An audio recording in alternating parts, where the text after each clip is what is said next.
Joining me this morning is Dr. Tom Okia Okurut. He's the Executive Director of NEMA, National Environment Management Authority. Good morning, Doctor. Morning, morning. How are you today? I'm fine, thank you. How are you? Not bad at all. Yeah? Firstly, Doctor, Yep. is the ban on kaveera on? There's been a lot of quibbling left, right, and center. The ban is on, it is off, then it is on. Is it on? The ban has been on since the law was passed. However, Doctor, are you listening to yourself? Good, Doctor. But the implementation of the ban is the one which has been having issues. Since the law was passed, the ban has been implemented in the following manner: is that Uganda Revenue Authority has not allowed any imports of that polyethylene carrier bags as per the ban. Is that so? We still see so many of them flocking So- here in. so- Anyway, so- you don't speak for URA. Yeah, but I'm saying that's that something we'll put to them. URA is part of the team that is implementing the ban, because they were supposed to put the ban, the caveat on the imports, okay? But of course, smuggling and whatever comes in. The other aspect of the implementation of the ban was started and then flipped, but as you note, we started it on Tuesday. We're first starting with the segment of the supermarket chains, where we think there are very many environmentally literate Ugandans who shop there, who would appreciate it and value it. And that's how we're rolling it out here. Doctor, many look at NEMA as a giant that is in slumber mode. You talk about you took effect with the ban and the enforcement on Tuesday. For goodness sake, like you rightly said, this ban was put on paper in 2009. Where has NEMA been all this while? Well, first, let me say the ban came on in 2009.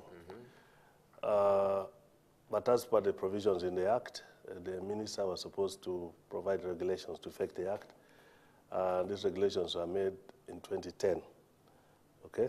So the implementation effectively started there about 2010 and... In July 2010, that's when it was meant to take effect, like I said. Yeah. So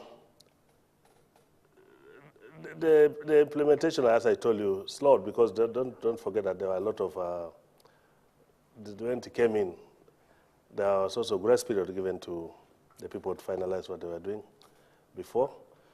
But nevertheless, once a law is put in place, when all conditions arrive to implement it, then the implementation starts. So let's now start talking what we're doing now. I'll tell you why I'm sure you've had several Ugandans that do not believe this ban is going to keep standing. For some reason, it will dissipate at some point. Why? Because one, people do not think NEMA has the teeth to bite. You begin on these campaigns, and before long, you abandon them. We have seen many swamps that have been reclaimed in broad daylight, and that goes on. NEMA oftentimes is told they do little about it. And we are thinking this is going to be business as usual. You're going to implement this for about a week, catch the media glare, and before long, you'll get back to business as usual. Well, wait and see this time. What guarantee do we have, Doctor? The kaveera has eaten us up for donkey's years. This kaveera that we're talking about, it is not biodegradable except after about 400 years. That is wrong, but we do not seem serious about it. No, I think, let's discuss plastic. When you talk about kaveera, you bring only the smaller part of plastics into the context. Well, right now you're targeting those that are below 30 microns. Help us understand what that is. Yeah, just wanted to explain that. All plastics are non-biodegradable. They cannot be broken down by bacteria. All plastics, that's standard. But plastics are part of life. The cars and whatever that you do, they're part of life. Now, there are, in other countries or elsewhere, plastics are used. But the disposal and collection of the waste is a regulated activity. That's what we're trying to do here. Regulated, and the first guarantee of success is the people, the users of the plastics. If there's discipline there, there's discipline in managing plastics. Now, in the context of Uganda here, there were exemptions in the Act that were made, exemptions in respect to packaging materials. Because if you go to a supermarket, everything is packaged in a plastic container, starting from even like if you are getting butter, whatever, they're all in plastics. They have the same character. They are not biodegradable. So those are exempt because they are product-based. And even now, that's what we're implementing. If we don't impose a ban on those ones, because one, they come with their products too. They are collectible, and the recycling business in Uganda is quite booming, and the plastics that are exempted are about 80% of the total plastic volume in Uganda. The carrier bags constitute about 20% of the plastics. So the recycling plants and whatever are accommodating the others. If you go to, if you take your suit for dry cleaning, it comes with a plastic covering, the kaveera. So those ones are not part of this ban, but not that they are not having a problem. So what we are constituting as a nuisance is the one which everybody carries. It's very thin. You're asking about the microns. You use it once, and you throw it away. You talk about the white ones, the transparent ones, No, and the black ones. There's strength. There's strength. There's a strength in they are normally measured on the thickness. Okay. Generally, plastics or carrier bags, which are thick, even you, the one carrying, you may not want to throw it away. You might want to use it 3-4 times before you can dispose it off. Now, this is what we're moving towards. That those ones, thick kaveera bags, polythene bags, are very good. They are reusable, but they will also need to be collected after some time, and that's why the recycling companies are here to collect that one for recycling, just as they take the mineral water bottles. The mineral water bottles are taken, cut, and recycled. So also this one. But these small ones here, some of them are not even recyclable because they are too thin. You see this one they use for covering juice, the one with packaging of juice that you see there, that's very, very thin. Even the recyclers are not interested in that one. So those are the ones we are trying to remove from the market. Doctor, this looks like a Herculean task for NEMA. Does NEMA have the resources, the manpower for enforcement to enforce this ban? It is a task that we are mandated to do, using the resources that the government allocates us. What we have done is to refocus all our resource allocation to deal with this issue of polythene. As you note, NEMA as a regulator cuts across all sectors. You'll find that you've talked about swamps. You'll find us regulating swamps. But what the beauty of it is that the law also allows us to delegate this work to other government agencies. Like once we are over and we have established this system in Kampala, KCC will take over. Or the municipalities will take over because we delegate them that power. That's allowed by law because they have the manpower to continue. Okay? But what we're going to do is to enhance public education. If we can convince you, the Ugandan, the users and whatever, that let's decide that our environment, we can only live with this type of plastics, that will be it. So and that's the point I was going to challenge you on, Doctor, because you see, we did not see NEMA coming out to cogently let people know that, look, this is how deleterious the kaveera is, this is how bad it is, and this is what you should use, this is what you should not use. Because I'll tell you, many people out there are ignorant. You talk about thickness and so on, microns. To the layperson out there, they do not have a clue. You know, kaveera is kaveera, and so they do not know what is good and what is not good. So NEMA is sleeping on that, I like to think. No, I think what we have not been doing and which is required consistently is to do public education consistently. We have had jacks in doing that for various reasons, but we are going to pursue that because I think the biggest person or contributor to controlling these menace is the Ugandans who use the polythene. If they have the discipline of collecting the plastics, even those small ones which they take, if they have the discipline of collecting it and bring it back and disposing it appropriately, it will be done with. But as you see, it's thrown up, then the thin ones are transported by wind, and you go to those places to find it's quite terrible. So the discipline of the Ugandans is what we're going to focus on through continuous public education and public sensitization, and maybe get to a level of public literacy so that people are aware, are not only aware, but they also have knowledge and responsibility coming thereafter. And then if we reach that level, I think we shall achieve this. In the interim, of course, there are interventions. The recyclers are here. They are picking whatever you throw if they can receive it. And now the law is saying, okay, let's prevent it from coming in. Let's remove a certain size from the market. Then we deal with whatever you have. And I think that's the approach that should be done. It's a task that I agree that has to be done. But you must believe that plastics are part and parcel of life now. But we've got to regulate them, and that's where you come in anyway. You have begun now with supermarkets Yeah. here in Kampala. What's your plan? How do you hope to roll this out? Because kaveera is literally everywhere, you know, so you have begun now. What's the plan? Where do you go next? What kind of time frame do you have for this? Our plan is first we want to consolidate, because as supermarkets, the ones we are working with in Kampala alone, there are over 113 of them. And they are the major outlets of this. There are 113 supermarkets in Kampala? No, the ones we have. Because I like to think there are a lot more. The ones that you? The ones we have dealt with. We are dealing with a certain size. Okay. Okay, because there have been small ones and whatever. So we want to first consolidate there. As you see, we are partnering. When we started on Tuesday, it was not by surprise. We have met the supermarket chains from last year, planning what to do.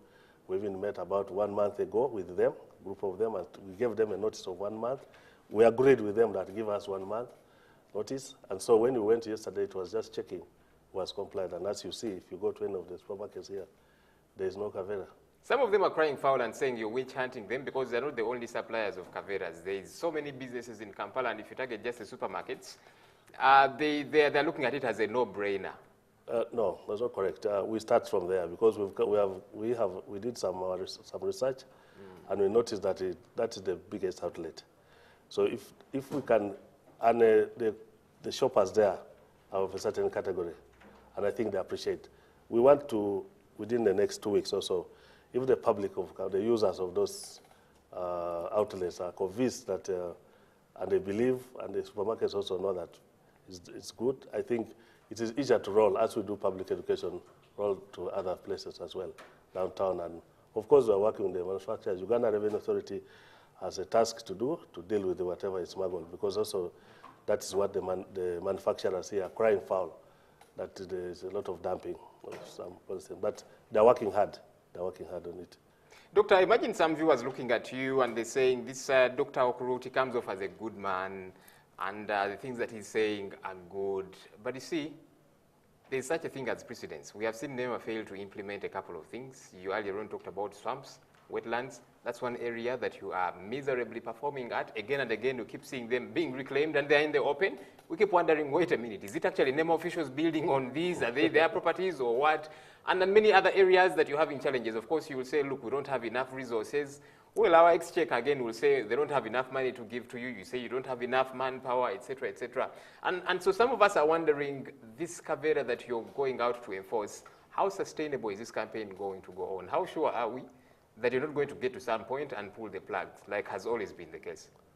No, I think the NEMA's virus have been misaccused, really. Really? Yeah, because I think the responsibility functions or the expectation of people of NEMA is beyond what we're able to do.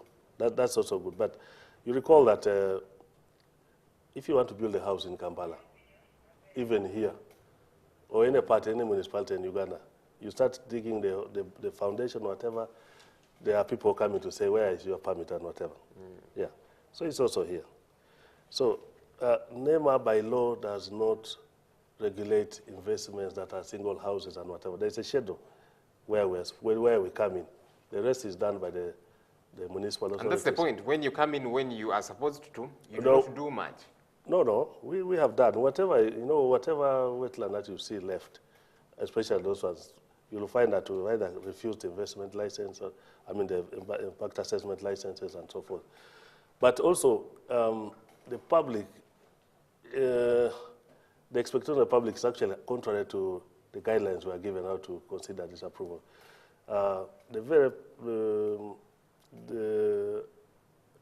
NEMA is part of the investments, approval of an investment in Uganda.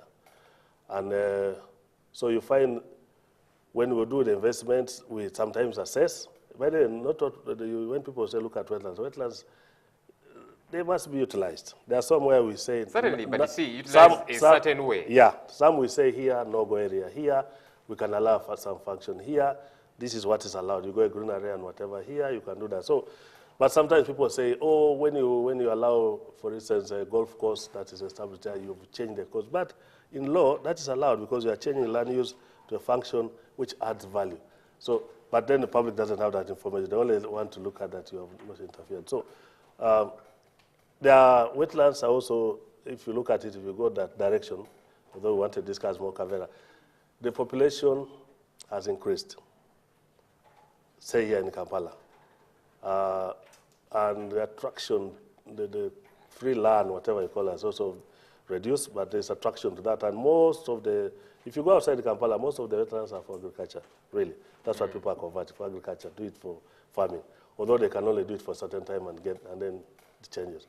So population pressure, and then here in the cities is the growth of the attraction. You know, there's been a lot of economic growth in towns that attracts many people. So people come here, and if you ask me, there are other policies of government which are having problems, like planning. When the poor people come, is there a place like this is where you're going to stay? No, you just arrive in Kampala and find where you're going to stay. So these are the tendencies that drive people to settle in those fragile areas. And sometimes when we are managing environment, and I always keep telling people that managing environment is not an event, okay? It's not an event to say, do like this. It's a process. Yeah, but surely it should not take decades, and that's where the problem is. Many times we see you lollylagging, taking forever to do what needs to be done, and that's the problem. Most people want us to switch on, like this, that, and then stand and never. No, because they are human beings. I know when you look at environment, don't define environment. The first person in the word environment is a human being in it. You are part and parcel of environment. So when you are defining environment, you are part of the environment. But most people tend to look at the environment as wetlands, as trees, as forests. No, if those things were existing alone without a human being, nothing takes place. They will be okay. But because you are there, you are the one who is changing how they do it. So human beings are part and parcel of environment. So that's why it becomes a process. Now you are first dealing with a human being. And that's why for this Buvera case, we have done public education, we have done meetings, we have even discussed with people how much are you going to gain, how much are you going to lose. And after we are satisfied with them, we then say, this is what we're going to do, and then it starts. All right. Clearly, the task for kaveera ban is a Brobdingnaesian one. It's a gigantic one. But I will give you the benefit of doubt. We hope you will deliver. Yeah, Dr. Tom Okia Okurut, ED NEMA, thanks a bunch for joining us. Thank you very much. Thank you very much. Thank you too. Coming up is my opinion.